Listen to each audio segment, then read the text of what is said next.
Hello, this is Will from SRT Amplification, and welcome back to the fourth part of this multi-part series. I'm not sure what happened to the audio on this video, so I'm having to narrate over it. But basically, what we're going to do right now is go over how we're going to cut the ventilation holes in this back cover. And you're going to see me, I'm going to fast forward through this, but you're going to see me take the cover off with the from the piano hinges, and then we're going to take it off, and you're going to, I think the audio picks back up in a later portion of the video when it cuts back. But I'm going to go ahead and fast forward it now, and then the audio should pick back up when I start cutting the actual Tolex off.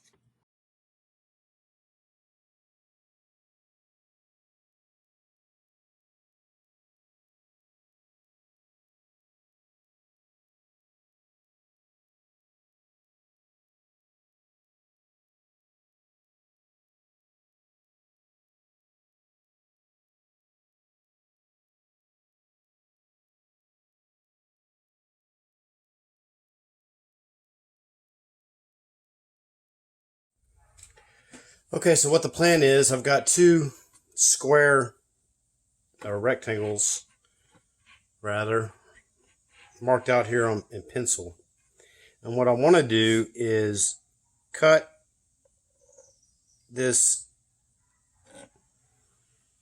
Tolex in a way that I can wrap it around the unfinished edge there once I cut these holes out. I don't know if this is going to separate very well. I'm going to use a heat gun to try to get this off of here. Right now I'm just going to go ahead and mark the slits that I want to make, and then I'm going to cut it with this X-Acto knife, and then we'll try to peel this off with the heat gun, and then that'll give me the bare wood there that I can cut this out and then wrap this thing back around and glue it back. Hopefully that works. We'll see.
All right, so this middle piece right here is not going to be used for anything, so I think I'll start with the heat gun on that, see if I can peel that off, and then we'll roll these back, these edges back.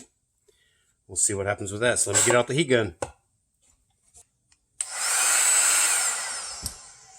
So I'm using this tip I've never used before. It kind of puts the heat out on a flat surface out here, so I'm going to just try to get the heat along this right here and see if I can lift this up with some tweezers, and then that'll allow me to get to the edges of the parts that I'm trying to keep here. So let's see what it looks like.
All right, well, that heat gun gets very hot, so as you can see, that did it. And when I make the cutout now, I'll just be able to fold this over the actual hole, and it'll kind of finish it off a little bit.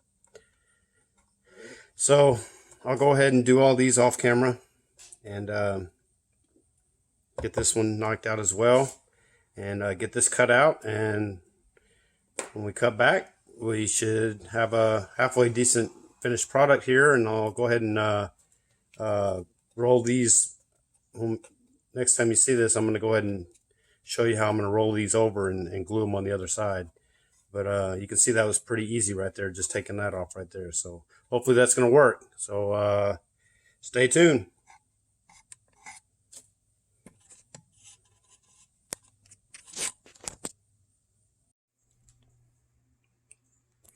Okay, so I got these holes cut out, and one thing about this Tolex is when I use the heat gun to separate the glue, it left this stuff really brittle, and it started to fray in a bunch of places, as you can see right here, and some places just.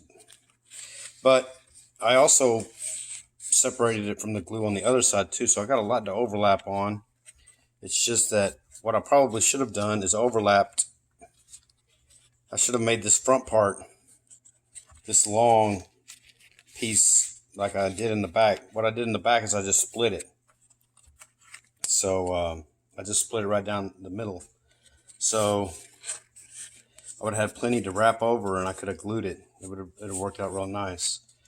But yeah, this part right here, this flap just fell off. So I don't know. This is the first time I've ever tried to do this type of thing. I do have enough to wrap this over, and might make it, once I get it glued down real good, I think I can probably just cut it right there on the edge with a razor blade, and it'll look all right. So we'll see where that gets us. So I'm going to work on that, and then let's also look at what I'm going to do with this reverb tank. So let me move the camera and we'll check it out. So again, I lost audio on this portion of the video, but basically what I did is I took some little rubber grommets that I had in a grommet kit, and I found a couple of them that fit perfect in the holes on the bottom of the reverb tank. And so I'm going to use those as vibration dampeners. I'll have some screws running through them to mount them to the bottom. You're seeing me put them in right there. They make a kit that have these in them, but I find that these work just fine.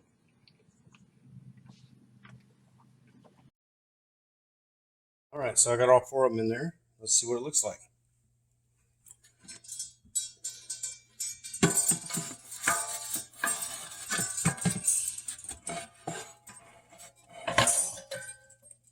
There we go. Now it's sitting up on those rubber feet.